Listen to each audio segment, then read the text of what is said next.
Hey guys, my name is Wilson and today we're going to be diving into the top 5 most profitable food and beverage business in 2019. Just to give you a little bit more context, I interviewed more than 100 food and beverage restaurant owners and created this survey. That's the reason why I was able to gain a lot of insight into which types of business are actually making money and what is not making money, okay? This report is a lot of work and it's gave us a lot of insight on how we're going to be able to invest and the type of service we're going to be offering. And today I'm going to be sharing with you the top 5 most profitable businesses. So make sure you guys stay till the end. I'm going to be sharing the report with you guys, okay? We talked about the 3 things to look out for when creating a restaurant and when you're opening up a restaurant. And within this video, we talked about the margins that typical food and beverage owners make, and that ranges from 5% to 10%. That is very, very slim margins. Today, there's 5 businesses that I'm going to be talking to you about, and the 5 industries all range from 20 to 35% margins, okay? We're talking about 20 to 35% margins take home. So make sure you guys stay till the end. This is something that I've never done before. I don't even know if I'm gonna get in trouble by doing this. So if you're watching this video, good for you. If this video is down, that means I'm getting sued, okay? Before we dive right in, I'm gonna be talking to you about the structure of how I'm presenting it. I'm gonna be talking to you about the pros and the cons and basically why this is such a profitable idea. You would want to really pay attention to this because before you dive into creating and actually committing into your next 5 years of business, you probably would want to know what is the most profitable. You probably want to know which business idea to get into, so then that way after 5 years you're not better off not starting at all. So many businesses are like that, but today these 5 businesses are the kings and the queens of 2019. Are you guys ready? All right, let's dive right in. The number 1 most profitable food and beverage business to be in 2019 is a bubble tea shop. And the reason why it's the most profitable is because the cost of goods sold is relatively low. It ranges from 10 to 15%. It is super easy to make. And on top of that, the quality control is always there. You just follow the formula, you have all the powders, you have all the syrup, and you're good to go. Training people is super easy because of the fact that the quality control is so easy to make as well. Some of the pros of operating a bubble tea shop is that it has high demand. Nowadays, everyone is drinking bubble tea, and if you do not know what bubble tea is, you definitely are missing out, okay? Second thing is that it has high turnover rate. And what that means is that you don't need a really big space in order for you to do a lot of volume. People grab their bubble tea and they go. A lot of people order takeout, and that's the reason why it is such an attractive business model. And on top of that, it doesn't require a lot of investment. All the equipment that it requires is actually very, very affordable. The fourth thing is that the quality control. Everything is processed in terms of it has a process. It doesn't require a very high skill to be able to make the product good because it's all in the formula. It's all in the syrup. It's all in the powder. That's what makes this product and this business model so attractive. And for us, we actually started selling bubble tea as well at 720 Sweets 2 years ago because we saw how profitable it is and how much of a demand it has. Now, the con of running this business is that the average ticket price for this product is relatively low. So what that means is that you need a lot of volume in order for you to be super profitable. And the second con is that it is highly, highly competitive. I'm not sure about you, if in Vancouver we have more bubble tea shops than 7-Elevens and in any convenience stores. Going down a block, you're gonna see at least 5 of them. It is because it is such a profitable business idea out there. Just to share some behind the scenes stories with you is that I actually have a lot of friends who are in this field and that are in this business. And just to let you know about the volume that they're actually doing is that a lot of them actually clear 7 figures selling bubble tea. And we're talking about at peak times more than $200,000 per month. That is crazy amount of volume and crazy amount of demand. And that's the reason why 720 Sweets is in the forefront, and our franchisees love us providing this as well. I mean, if you're not in this business in today's age, you're definitely missing out.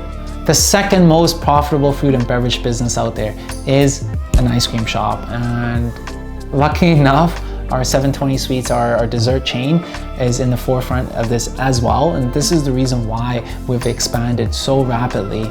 Nonetheless, just to share with you some of the pros is that their cost of goods sold, once again, is relatively low in comparison to a full service restaurant. We're talking about around 20 to 25% in cost of goods sold.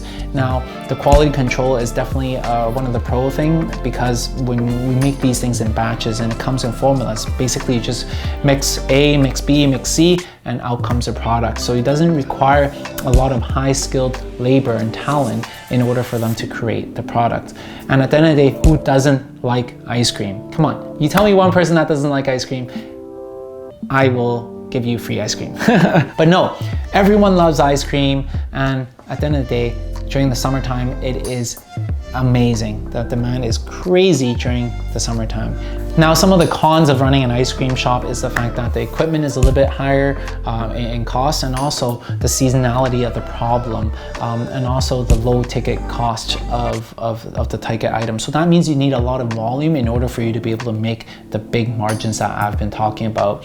And just as an example, sharing a little bit more with you, is that the reason why 720 Sweets was able to do quite decently well is because, knowing the fact that seasonality is a problem, we introduced bubble tea and we introduced taiyaki as well, because we want to make sure that we uplift that average ticket cost. Now, people don't only come in for dessert, they also can come in for a light lunch or a light dinner.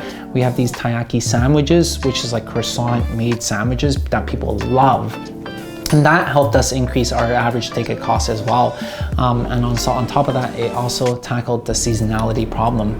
So, I mean, if you're in any of these lines of business, and if you think that these are all the cons, that these are just creative ways of how you can actually come up on top of the cons, right? So there you go. Second most profitable food and beverage business idea in 2019.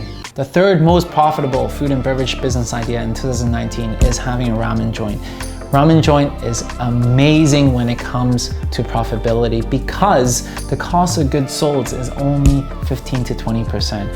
And on top of that, the pro is that people love ramen. Like, tell me one person that doesn't love ramen. Everyone loves ramen, okay? And on top of that, the average ticket cost is definitely a lot higher when it comes to per person spending. So that is a really high must. And on top of that, it requires a medium skilled labor.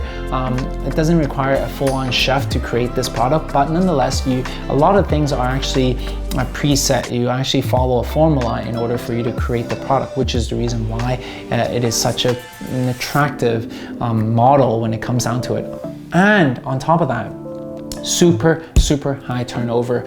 Haven't you been to a ramen shop where they're like, if your whole party is not here, you cannot go in, you cannot eat? I've definitely been to a lot of these ramen shops. It's part of the culture, because they want you to grab and go, so then they can have that turnover. I have a friend who is in the ramen joint business. His place is only 1,000 square feet, and he makes more than $2 million in revenue. It is mind-blowing. It is crazy how much volume that they do because of how much high turnover. Just completely crazy. Now, on the con and on the flip side, their investment is definitely a lot higher. When it comes down to it, they have a lot more competition as well. The fourth type of super profitable food and beverage ideas in 2019 is having a pasta joint. Pasta place is super profitable as well. I've interviewed more than hundreds of food and beverage owners. Pasta is always on the top in terms of profitability because of how staple this item is, right? Just like ramen, people love pasta, and the cost of goods sold is incredibly low because they're just mixing flour and water. It's just crazy. So typically speaking, we're talking about around 15 to 20% cost of goods sold, high demand. Average ticket cost is definitely a lot higher than bubble tea and also ice cream as well. So this is something that is definitely a pro. Now, the con side is that the investment to open a pasta joint is definitely a lot higher when it comes down to it, because you need to have a full-on kitchen, and on top of that, you need a higher skilled labor to open up a pasta place. The final fifth most profitable business idea in 2019 is having a pizza shop. This has always been something that is super profitable because you're basically mixing dough and water as well. You're talking about maybe 10 to 15% in cost of goods sold. Now, depending on what type of pizza joint that you serve, some people might have arugula and have different types of really upscale meat. So for those joints, their cost of goods sold are definitely higher. But for a lot of your neighborhood pizza places, their margins are insane. Grab and go, high turnover. Who doesn't like pizza? Come on, everything that I mentioned, people love, okay? Which is the reason why it makes them have so much demand and high margins, okay? So when it comes to pizza, the skill required to make pizza is definitely a lot lower than a full restaurant as well. But on the con side, the investment for having a pizza shop is definitely a lot higher as well. So there you go, the top 5 most profitable food and beverage business in 2019. I know I've focused a lot on the cost of goods sold, but because of the fact that when it comes to running a food and beverage business, the margins is really determined by your cost of goods sold, by your labor, and by your rent. So if you can control any of these to the minimal, that's where your upside comes from, which is the reason why these 5 different business ideas is so incredibly profitable in 2019. If you guys are looking for more resources and insight into how the food and beverage industry is doing across the platform and across the board, definitely download the link below. The report that we have done and the survey that we have done is something that we're doing for you guys. So hopefully it helps you into gaining a little bit more insight when you're considering the types of food and beverage that you want to be in. If you guys like this video, give me a thumbs up. Leave in the comment section below what you think about this video, or if there's any other industries that you know are super profitable as well that I missed out, I'd gladly put it in my next video. Otherwise, subscribe for the next video. I'll talk to you guys next week.